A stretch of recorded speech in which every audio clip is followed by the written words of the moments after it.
Hello दोस्तों। कहानी शुरू करने से पहले मैं आपको अपने बारे में कुछ बताना चाहता हूँ।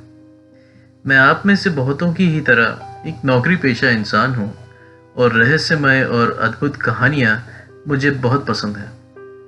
और सच पूछिए तो इन कहानियों को अपने दोस्तों को सुनाना और भी ज़्यादा पसंद करता हूँ। तो ये चैनल मेरी एक छोटी सी पहल है जहाँ मैं आप सबको कुछ रहस्यमय, अद्भुत पर सच्ची घटनाओं से रूबरू कराऊंगा। मैं नहीं जानता कि मैं आगे कितने वीडियो बनाऊंगा, पर सच पूछिए तो अगर आप लोगों का साथ रहा तो ये सफ़र लंबा चलेगा। तो चलिए आज की कहानी शुरू करते हैं। आज की कहानी है दो लड़कियों की जिनका नाम था क्रिस क्रैमर्स जो 21 साल की थी और लीजा फ्रून जो 22 वर्षीय थी। ये दोनों लड़कियां डच मूल की थीं और स्टूडेंट्स थीं और पनामा जो साउथ अमेरिका में स्थित एक बहुत ही खूबसूरत देश है वो घूमने जाना चाहती थी। ये कहानी इसलिए अद्भुत है क्योंकि ना सिर्फ ये एक दुखद मोड़ लेती है पर उस मोड़ पर पाए गए विचित्र सबूत इसे बेहद ही अद्भुत, अनसुलझा और रहस्यमय कहानियों में से एक बनाता है। ये दो लड़कियां एमर्सफ्रूट जो नीदरलैंड्स का एक शहर है वहां पर मिलती हैं। एक हॉस्टल में साथ रहती हैं जहां इनकी दोस्ती गहराती है और बहुत ही जल्द ये बहुत अच्छे दोस्त बन जाते हैं। ये दोनों एक रेस्टोरेंट में करीब 6 महीने तक काम करती हैं और पनामा जाने के लिए पैसे जुटाती हैं। ये दोनों ही लड़कियां बहुत ही महत्वाकांक्षी और कुछ नया सीखने की इच्छा रखने वाली थीं। इसलिए पनामा जाकर स्पेनिश सीखना चाहती थीं और वहां के बच्चों के लिए कुछ सामाजिक कार्य करना चाहती थीं। करीब करीब 6 महीने तक रेस्टोरेंट में काम करने के बाद ये दोनों लड़कियां 15 मार्च 2014 को 6 हफ्ते की ट्रिप के लिए पनामा पहुंचती हैं। उनके पास 6 हफ्ते में क्या करना है और कहां जाना है इस पर बहुत ही डिटेल प्लान तैयार है। पहले 2 हफ्ते बहुत ही अच्छे बीतते हैं। चैरिटी के साथ काम करना, पनामा की खूबसूरत वादियों में घूमना, कैंपिंग करना। उन दो जवान लड़कियों के लिए ये देश, वहां के लोग, भाषा और खाना सभी कुछ नया था जिसका वो भरपूर आनंद ले पा रही थी। पर उसके कुछ ही वक्त बाद चीजें बहुत तेजी से बदलती हैं। उनके वहां पहुंचने पर वो बुकेट नामक शहर में एक bread and breakfast type hostel में रहना शुरू कर देती हैं। ब्रेड एंड ब्रेकफास्ट या फिर B&B वेस्टर्न दुनिया में पर्यटकों के बीच बहुत ही पॉपुलर है। वजह ये कि B&B बहुत ही सस्ते होते हैं और यहाँ एक प्रकार के विचारों वाले पर्यटक आपस में मिल सकते हैं और अपने आइडियाज का आदान प्रदान कर सकते हैं। सच पूछिए तो भारत में भी B&B या फिर bread and breakfast type hotels का बहुत तेजी से चलन शुरू हो चुका है। तो बात 1 अप्रैल की है।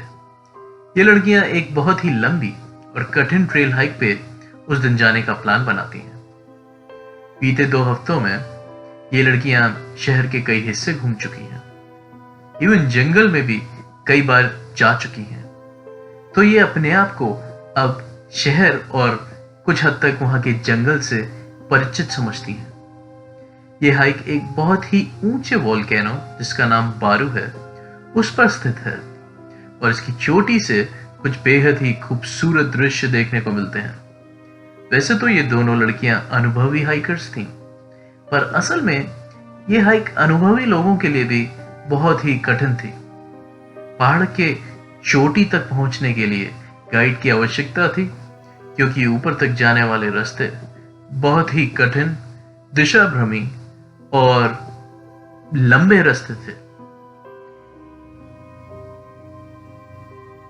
पर इन दोनों लड़कियों ने फिर भी अकेले जाने का निर्णय लिया और अपने सफर पे निकल पड़ी। इन दोनों ने हॉस्टल ओनर के पेट कुत्ते को अपने साथ ले जाने का फैसला किया।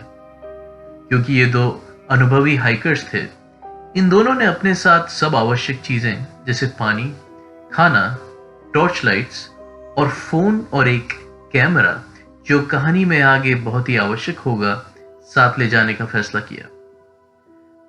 बताया जाता है कि उस रात वो पेट कुत्ता अपने मालिक के पास लौट आया, पर वो दो लड़कियां नहीं लौटी। जो इस दुखद कहानी का पहला चिंताजनक क्रम था। हॉस्टल ओनर ने शक जताया कि शायद वो दो लड़कियां या स्टूडेंट्स किसी मुसीबत में हों, पर उस रात लड़कियों को ढूंढने के लिए कुछ नहीं किया गया। हॉस्टल ओनर ने कुछ दिन और इंतजार करना सही समझा। मैं आपकी जानकारी के लिए बताना चाहता हूं कि अमेरिका में की गई एक रिसर्च के मुताबिक अगर खोए व्यक्ति की खोज 4 घंटे में शुरू ना हो तो उसका मिलना बहुत ही मुश्किल हो जाता है। दोनों स्टूडेंट्स अपने परिवार से हर वक्त फोन मैसेजेस के जरिए जुड़े हुए थे और सच पूछे तो हर पल की जानकारी दे रहे थे। और जब अगले दिन ये लड़कियां नहीं लौटी और परिवार को फोन मैसेजेस आने बंद हो गए, तब पहली बार इन दोनों का किसी मुसीबत में होना निश्चित जैसा दिखने लगा। अप्रैल 2 को खोज टीम बनाई गई और उसके अगले दिन हेलीकॉप्टर्स का इस्तेमाल किया गया जो जमीन पर खोज टीम को मदद कर रही थी। लोगों का मानना है कि हेलीकॉप्टर्स उन जंगलों में बिल्कुल भी कारगर नहीं है, क्योंकि पनामा के जंगल बहुत ही घने हैं और धरती पे क्या चल रहा है ये हेलीकॉप्टर से देख पाना संभव नहीं है। अगले कई दिनों तक खोज चलती रही, पर क्रिस और लीजा का कोई सुराग नहीं मिला। 6 अप्रैल को दोनों स्टूडेंट्स के माता पिता पनामा अपने बच्चों की तलाश में पहुंच गए और आते ही उनकी जानकारी देने वाले के लिए $30,000 की घोषणा कर दी गई। पनामा एक गरीब देश है और $30,000 वहां बहुत बड़ी रकम है। इस घोषणा के पश्चात सब ये मान रहे थे कि उन स्टूडेंट्स की कोई ना कोई खबर जल्द ही आ जाएगी, पर दुर्भाग्य से ऐसा नहीं हुआ। आप सोचेंगे कि बोकेट जैसे छोटे शहर में जहां हर खबर आंख की रफ्तार से फैलती है, जहां हर व्यक्ति दूसरे को जानता है और जहां विदेशी पर्यटक बहुत जल्द ही निगाहों में आ जाता है, वहां इतने बड़े इनाम की घोषणा के बाद कोई खबर आएगी, पर ऐसा कुछ नहीं हुआ। करीब 2.5 महीने तक इन दोनों स्टूडेंट्स का कोई सुराग नहीं मिला, जो एक तरह से अच्छी खबर थी क्योंकि ये उनके जिंदा होने की उम्मीद को कायम रख रहा था। और फिर इस पहेली की पहली गुत्थी तब हाथ लगी जब एक स्थानीय औरत ने उन स्टूडेंट्स के नीले बैकपैक की जंगल में नदी के किनारे पाए जाने की खबर दी। बैकपैक में 2 सनग्लासेस, $83 फ्रून का पासपोर्ट, कैमरा और कुछ अंडरवियर्स और 2 फोन बहुत ही अच्छी अवस्था में पाए गए। इन सभी तथ्यों में सबसे स्पष्ट बात यह थी कि वो बैग जहां पाया गया वो उन स्टूडेंट्स की हाइक ट्रेल से करीब 8.5 किलोमीटर दूर था। समझने की जरूरत यह भी है कि जंगल में सफर बहुत धीमा होता है। चलने को सिर्फ जमीन नहीं होती, पेड़ पौधे, जानवरों का खतरा और घोर अंधेरा। ऐसे में 2 लड़कियों का इतनी दूर चलकर आना असंभव था। बैग का पाया जाना बहुत ही संदिग्ध माना जा रहा था, और तो और उस बैग को गांव वालों द्वारा पहले नहीं देखा गया था, तो माना ऐसा भी जा रहा था जैसे कोई जानबूझकर उस बैग को, जो बहुत ही अच्छी अवस्था में था, वहां 1-2 दिन पहले छोड़ गया हो। बैग के पाए जाने के बाद खोजकर्ता टीम अपना सर्च एरिया वोल्केनो के पास से बदलकर जहां बैग पाया गया, जिसका नाम था कल्बर्ट कट, उसे बना लेती है। उनकी लाखों कोशिशों के बाद भी उन्हें वहां कोई और सुराग नहीं मिलता, और 2 महीने बाद जहां बैग पाया गया था उसी के करीब कुछ इंसानी अवशेष, जैसे कमर के नीचे का हिस्सा जिसे पेल्विस कहते हैं, और एक जूता जिसके अंदर पैर मौजूद था, पाए गए। डीएनए की जांच के बाद पता चला कि पेल्विस बोन्स और जूते के अंदर पैर का अवशेष उन दोनों स्टूडेंट्स का ही था। जल्द ही 33 और इंसानी हड्डियां पाई गईं, जिसमें से कुछ उन लड़कियों की और कुछ और विक्टिम्स की बताई गईं। पनामा के डॉक्टर्स ने अवशेष देख ये भी बताया कि हड्डियों पर किसी स्क्रैच या चोट का निशान नहीं है, जिसका मतलब ये काम किसी जानवर का नहीं हो सकता, क्योंकि जंगली जानवर के हमले से पर निशान जरूर आते हैं। इन्वेस्टिगेटर्स को और सबूत चाहिए थे ये समझने के लिए कि इन दो लड़कियों के साथ क्या हुआ होगा। एक बात जो तय थी वो ये कि जो भी इनके साथ हुआ वो बहुत भयंकर था। विशेषज्ञों ने जब इन स्टूडेंट्स के फोन्स को खंगालना शुरू किया तब उनके हाथ कई और सुराग लगे। विचलित करने वाली बात यह कि 1 अप्रैल जिस दिन इन लड़कियों ने हाइक शुरू करी उसी दिन पहला डिस्ट्रेस कॉल या इमरजेंसी कॉल भेजा गया। डिस्ट्रेस कॉल भारत में भी 112 के जरिए आपको इमरजेंसी डिपार्टमेंट जैसे पुलिस, अग्नि या एम्बुलेंस व्यवस्था से जोड़ता है। तो पहली कॉल का मतलब ये कि उनकी हाइक की शुरुआत में ही लड़कियों को यह आभास हो गया था कि वो किसी मुसीबत में है, जिसके चलते उन्होंने ये कॉल भेजा। अगले 4 दिनों तक ये लड़कियां कई बारी इमरजेंसी कॉल लगाने की कोशिश करती रहीं और दुर्भाग्य से नेटवर्क के मौजूद ना होने के कारण इनका कोई कॉल नहीं लग पाया। फ्रून का फोन बैटरी खत्म होने के कारण बंद हो जाता है, पर क्रेमर का फोन अभी चालू था। इस दौरान अप्रैल 2 को फ्रून का कॉल मात्र 2 सेकंड के लिए लगता है और फिर नेटवर्क ना होने के कारण डिस्कनेक्ट हो जाता है। जांच द्वारा अप्रैल 6 को क्रेमर के फोन में गलत पासवर्ड डाले जाने की घटना सामने आती है।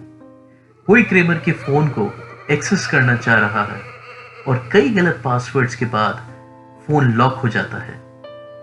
अप्रैल 7 से अप्रैल 10 के बीच में करीब 77 डिस्ट्रेस कॉल्स भेजी जाती हैं, पर नेटवर्क के ना होने की वजह से एक कॉल भी कनेक्ट नहीं होता।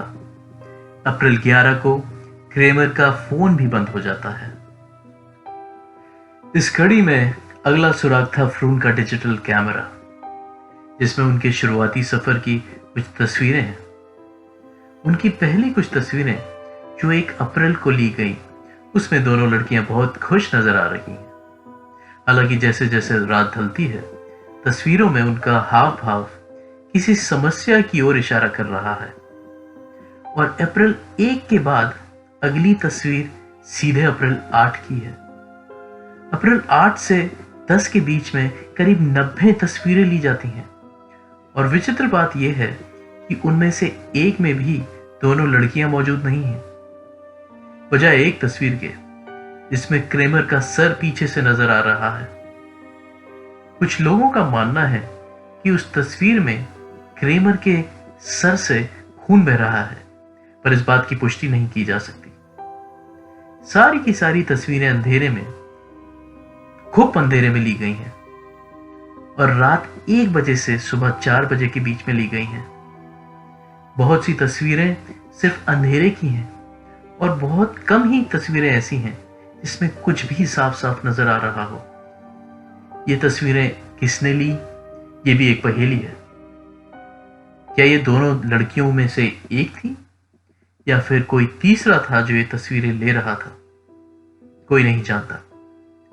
सोच के देखिए, पनामा का जंगल, जहां रात तो छोड़िए दिन में भी धरती तक रोशनी नहीं पहुंचती, जहां आपको सुनने को मिलती हैं सिर्फ जंगली जानवरों की आवाज और देखने के लिए सिर्फ घुप अंधेरा, वहां करीब 11 दिन तक ये लड़कियां जीवित थीं। हर पल जो उन्होंने वहां बिताया होगा वो बहुत ही भयंकर होगा। इसमें एक तस्वीर का जिक्र जरूरी है। यह तस्वीर रोल नंबर 519 थी, जो कैमरे से परमानेंटली डिलीट कर दी गई थी, जो सिर्फ कंप्यूटर के माध्यम से की जा सकती है। क्रेमर और फ्रून के पास यह कंप्यूटर नहीं था, तो उनके कातिल ने यह फोटो डिलीट की या फिर पनामा पुलिस ने कुछ छिपाने के लिए यह फोटो डिलीट की? यह आज भी एक रहस्य है। पनामा पुलिस ने इन लड़कियों की मौत को एक एक्सीडेंट घोषित कर दिया और बताया गया कि उनकी जान अंधेरे में मोंकी ब्रिज से नदी में गिरकर हुई। पर जिस प्रकार के सबूत पाए गए, जैसे कि उनकी डिस्ट्रेस कॉल्स का पहले दिन से लगना, उनके अवशेष जंगल में बिखरे पाए जाना, उनके बैग का अचानक मिल जाना, ये सब इसी बात की तरफ इशारा करता है कि पनामा पुलिस कुछ छिपा रही थी। डच इन्वेस्टिगेटर्स का यहां तक मानना है कि वो लड़कियां आज भी जिंदा हैं और उनको सेक्स ट्रेड में धकेल दिया गया है। पर सच मानिए तो अब हम इस बात की पुष्टि कभी नहीं कर पाएंगे कि उन लड़कियों के साथ क्या हुआ। अप्रैल 1 की शाम से ही लड़कियों के बदलते हाव भाव से लेकर उनकी ली गई अजीबोगरीब 8 से 10 अप्रैल की तस्वीरें, उनके फोन से भेजी गई 77 डिस्ट्रेस कॉल्स, क्रेमर के फोन में गलत पासवर्ड का डाला जाना और लड़कियों का विचित्र प्रकार से अवशेष जो 8 किलोमीटर तक फैले थे उनका पाया जाना, नीले बैग का अचानक दिखाई दे जाना, ये सभी एक ही चीज की तरफ इशारा करता है। ये लड़कियां अप्रैल 1 को ही किसी बदमाश द्वारा किडनैप कर ली गई थीं। हालांकि मानने वाले इस घटना में सेक्स ट्रैफिकिंग, पैरानॉर्मल, जंगली जानवर, हर प्रकार का एंगल जोड़ते चुके हैं। आपको क्या लगता है इनके साथ क्या हुआ होगा? आप जो सोचते हैं वैसा कमेंट्स में लिखकर मुझे जरूर बताएं। वीडियो को लाइक और चैनल को जरूर सब्सक्राइब करें। आपके प्यार से ही मुझे सफर आगे ले जाने की प्रेरणा मिलेगी। धन्यवाद।